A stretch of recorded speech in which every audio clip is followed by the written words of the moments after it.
माटी कहे है कुमार से। माटी कहे कुमार से, तू क्या रोंदे मोए।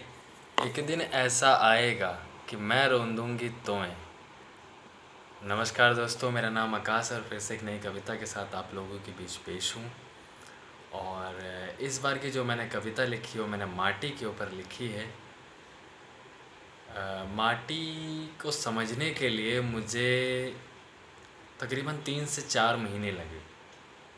अब आप ये सोच रहे होंगे कि इसमें 3 से 4 महीने लगने की क्या ज़रूरत थी। आप पैरों के नीचे झांक लेते तो आपको मिट्टी समझ में आ जाती है, मिट्टी दिख जाती।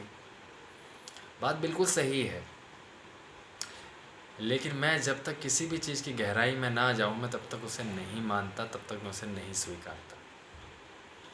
हर चीज़ को गहराई से देखना ही वास्तव में सही प्रोसेस होती है, या यूँ कहूँ तभी सही मेज़रमेंट यानी कि अनुमान लग पाता है, वरना नहीं लग पाता है।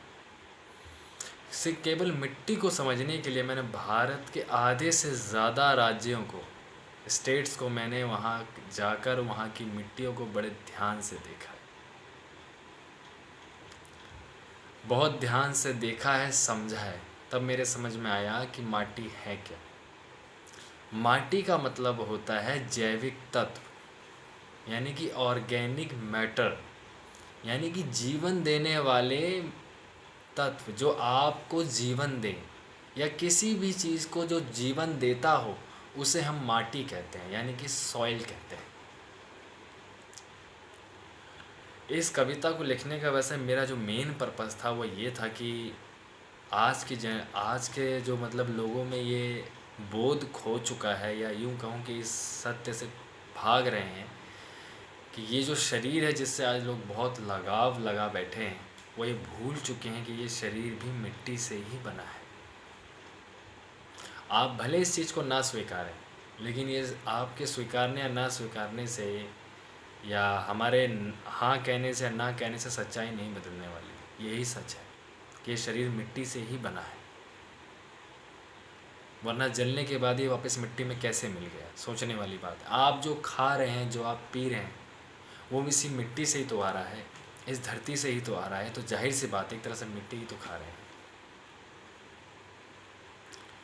मैं देखता हूँ लोगों को कि ज़रा से उनके घर में मिट्टी आ जाए तो फट से झाड़ू मारना, पोछा मारना या घिन करना शुरू कर देते हैं। ज़रा सी मिट्टी पे, शरीर पे मिट्टी लग जाए या कपड़ों पे मिट्टी लग जाए तो फट से घिन करके उसे साफ़ करने लग जाते हैं। तो मैं सोचता हूँ कि आखिर आखिर मिट्टी से इतनी दूरी क्यों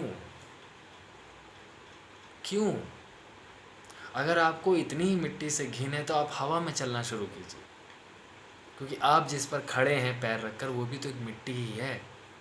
हाँ, उसको सीमेंट डाल के थोड़ा कंक्रीट कर दिया गया है, जिस फर्श पे आप रह रहे हैं उसे थोड़ा मजबूत कर दिया गया है, पत्थर की तरह कर दिया गया है, लेकिन है तो मिट्टी ही ना। खैर, मैं कविता पर आता हूँ तो शुरू की चार चार लाइनें बोलूँगा कि आओ आज एक खेल खेलें, आओ आज एक खेल खेलें, तुम मुझ पर माटी घोल कर डालो, मैं तुम पर माटी घोल कर डालूँ। इसका जो मैंने टाइटल दिया है वो मैंने दिया है माटी।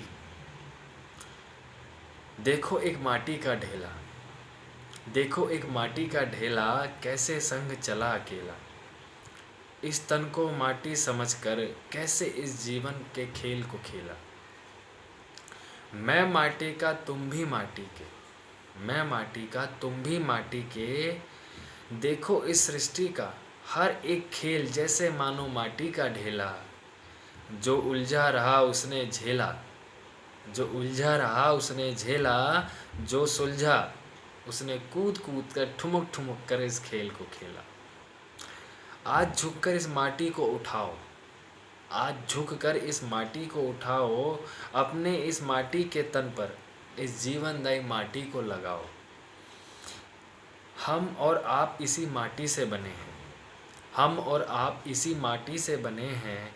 ये बोध आज स्वयं को कराओ, माटी से जन्मी हर एक चीज़, माटी से जन्मी हर एक चीज़, हम और आप भी इसी माटी से जन्मे हैं।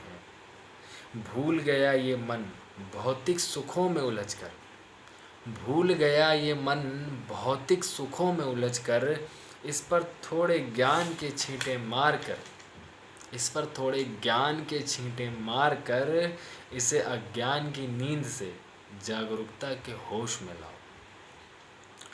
आज नहीं तो कल ये माटी में मिलेगा, आज नहीं तो कल ये तन माटी में मिलेगा, ये वहीं से जन्मा है, ये वहीं जाकर मिलेगा।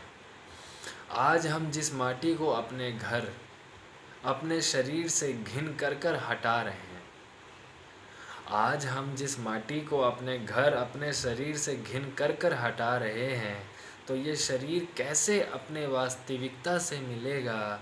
मैं इसी माटी से बना हूँ, मैं इसी माटी से बना हूँ। बिना इस बात को स्वीकारे ये मन कैसे अंधकार से निकलकर प्रकाश में जाकर मिलेगा।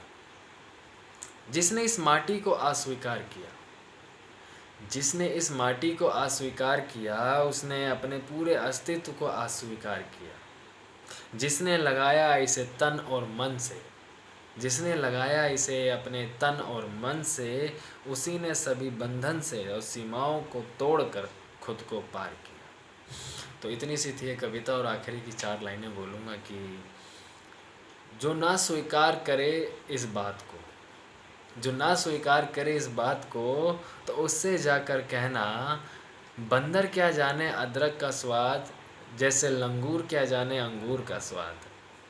कभी उठाओ अपने हाथ में इस माटी को, कभी उठाओ अपने हाथ में इस माटी को, और भीतर से महसूस करो, इसी में छुपा है तुम्हारे जीवन का हर एक स्वाद। तो इतनी सी थी ये कविता, और आशा है आप सभी लोगों को पसंद आई होगी। और जाते जाते मैं एक ही बात कहूँगा कि चाहे वो कोई भी चीज़ हो, चाहे हम हो, चाहे वो बड़ी सी बड़ी कोई बिल्डिंग हो, जब तक उसका आधार मजबूत नहीं होगा, उसका बेस, उसकी नींव मजबूत नहीं होगी, तो वो चीज़ कैसे खड़ी होगी। अगर हम बड़ी से बड़ी बिल्डिंग भी खड़ी करना चाहते हैं, तो जब तक उसका बेस मजबूत नहीं होगा, तो आप क्या सोचते हैं वो बिल्डिंग ज़्यादा दिन टिक सकती है? पहली बात तो वो खड़ी ही नहीं हो सकती, तो टिकने की दूर की बात है। तो ये शरीर जो हमें जो मिला है, ये भी तो एक माटी से बना है, मिट्टी से ही बना है। तो यानी कि इस शरीर का जो बेस है वो मिट्टी ही है। और अगर हम मिट्टी से ही भागेंगे या घिन करेंगे, तो ये शरीर कैसे खड़ा होगा, ये शरीर कैसे चलेगा, कैसे टिकेगा, हमारे जीवन भर के साथ कैसे रहेगा। समझने वाली चीज़ें, ये छोटी छोटी बातें बहुत मायने रखती हैं। अब जैसे अब आप कहें कि ये कैसे होगा कि भाई ये शरीर मिट्टी से बना है। अरे भाई सीधी सी बात है, जो पानी धूप की किरणों से भाप बनकर वापस आसमान की ओर जाता है, फिर वो पर्वत से टकराकर या आपस में टकराकर दोबारा बारिश बन के फिर दोबारा नदियों के सहारे वो सागर में चला जाता है, ऐसे ही ये शरीर भी है। इसी माटी से निकला है, इसी माटी में खेलेगा और इसी माटी में मिल जाएगा। ये छोटी छोटी बातें हैं जो हमारे जीवन में बहुत मायने रखती हैं, इसे स्वीकारें। पानी और हवा की तो वैसे ही बहुत बहुत ज़्यादा दुर्दशा हो चुकी है, बहुत ज़्यादा ऐसी कंडीशन कर दी हमने कि क्या बताएं। आज मिट्टी भी खतरे में पड़ गई है, तो इस मिट्टी को बचाएं, और ख़ुद को बचाएं और अपने आने वाली पीढ़ी को भी बचाएं। इसी के साथ जय हिंद, जय भारत।